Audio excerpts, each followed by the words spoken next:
Добро пожаловать в мой канал. Sarkozy sur TF1. Je ferai triompher mon honneur. Photo AFP. Je veux dire la profondeur de mon indignation.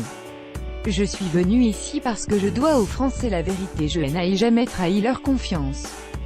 Aucun élément nouveau par rapport aux calomnies qui courent dans les rédactions n'a été produit pendant la garde à vue, assure Nicolas Sarkozy. Je n'avais jusqu'alors connaissance d'aucun élément puisque je n'avais pas accès au dossier, a expliqué l'ex-président de la République, en assurant avoir répondu aux questions des enquêteurs, sans être jamais à un moment en difficulté.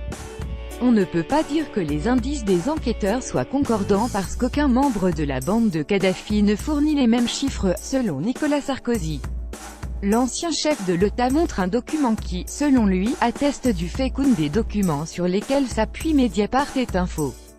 Sur son contrôle judiciaire, bien sûr, Nicolas Sarkozy a toujours son passeport, dit-il, avant d'ironiser sur le fait qu'Ouan lui a interdit d'avoir des contacts avec Claude Guéant ou Brice Hortefeux. Si j'avais voulu m'entendre avec eux, j'avais 5 ans pour le faire. Nicolas Sarkozy met ensuite en avant le fait qu'il a obtenu le mandat de l'ONU pour frapper l'État libyen de Kadhafi. Jai conduit la coalition internationale contre Kadhafi. L'intervention a commencé en mars 2011, elle a duré 8 mois, Kadhafi est mort en octobre 2011. S'il y avait eu le moindre centime, il avait le temps pour le dire. Il n'y a pas un document, pas une photo, pas une preuve matérielle.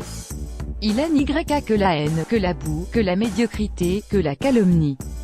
Entre 2004 et aujourd'hui, je n'ai jamais vu Monsieur Takieddine, assure l'ancien chef de l'État.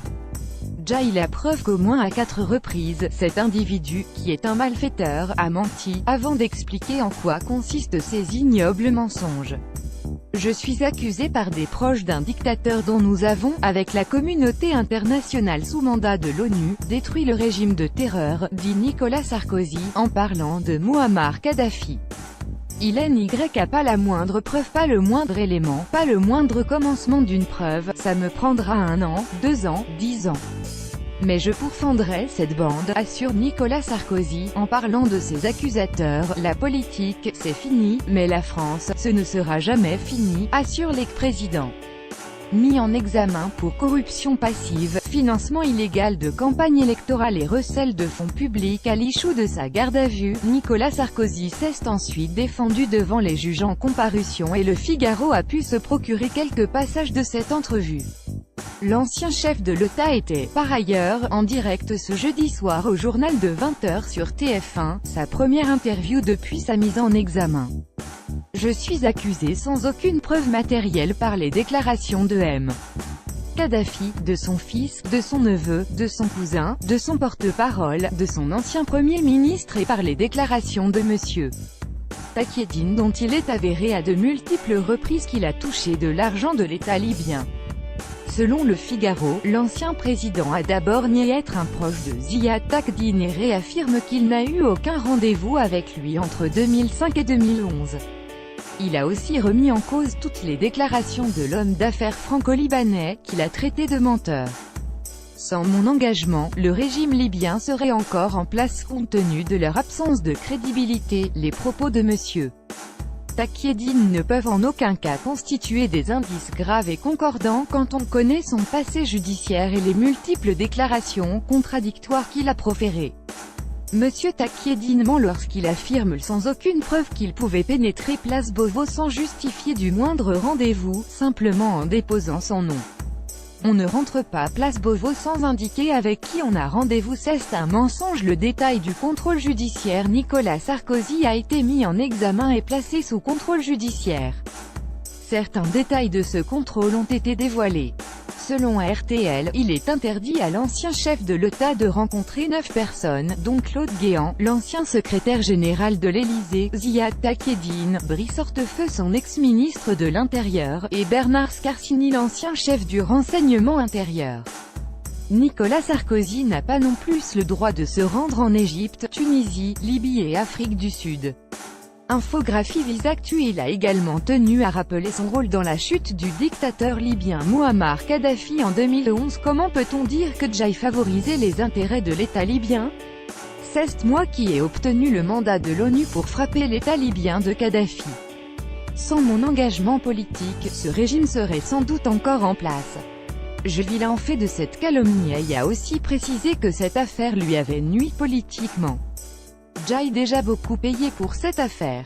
Je mène explique Jai perdu l'élection présidentielle de 2012 à 1,5%.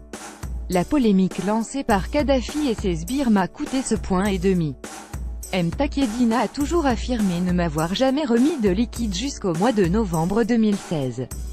Très exactement 3 jours avant le plus important débat qui opposait les candidats de la droite à la primaire. Jai perdu la primaire et les déclarations de M. Takieddine Y sont pas pour rien. Depuis le 11 mars 2011, Jai en fait de cette terrible calomnie, assure l'ancien président de la République, qui demande au juge de retenir, comme la loi en donne la possibilité, un autre statut que celui de mis en examen, celui de témoin assisté. Ce que Nicolas Sarkozy a dit au juge https://t.co2gispa.e, Le Figaro @Le Figaro 22 mars 2018. Le parti LR soutient toujours Sarkozy, mis en examen ne vaut pas culpabilité. Dans bien d'autres cas, cela s'est fini par un non-lieu, a déclaré M. Wauquiez mercredi soir lors d'un dîner avec l'équipe dirigeante des Républicains, après la mise en examen de Nicolas Sarkozy dans l'enquête sur des soupçons de financement libyen de sa campagne de 2007. Mardi, Laurent Wauquiez avait dénoncé une garde à vue humiliante et inutile pour l'ancien chef de l'État. Mais, sur le fond du dossier, je fais confiance à la justice, écrivait le successeur de M. Sarkozy à la présidence des Républicains. Juppé lui fait confiance et l'accusation dont l'ancien président de la République fait l'objet sont graves, mais depuis maintenant quelques années, et surtout depuis quelques jours, on n'entend qu'une version, celle de M. Takieddine et celle des hauts dignitaires du régime libyen, a déploré sur CNews Xavier Bertrand, le président de la région Hauts-de-France, qui a quitté LR fin 2017. Le nouveau statut de Nicolas Sarkozy va lui permettre aussi de donner sa version parce que quand même, monsieur Takieddine comme prince de la vérité qu'on entend partout, matin, midi et soir, c'est une version qui ne me suffit pas, a-t-il ajouté. L'ancien Premier ministre Alain Juppé, et ex-aïeul de monsieur Sarkozy lors de la primaire de la droite, tous deux furent battus par François Fillon, a dit faire confiance à Nicolas Sarkozy pour apporter les preuves de son innocence, et lui a renouvelé son amitié. Mélenchon cela soulève des questions immenses, et je vais peser mes mots mais je vais vous dire que cela soulève des questions immenses, terribles. On s'interroge jusqu'aux motifs de guerre qui ont conduit à la fin de M. Kadhafi. Il ne faudrait pas que qui que ce soit s'imagine pouvoir se payer un président de la République française en allongeant les billets. Ça me ferait beaucoup de peine pour mon pays. Le reste, c'est une question judiciaire, a déclaré ce jeudi matin Jean-Luc Mélenchon au micro de Jean-Jacques Bourdin sur RMC.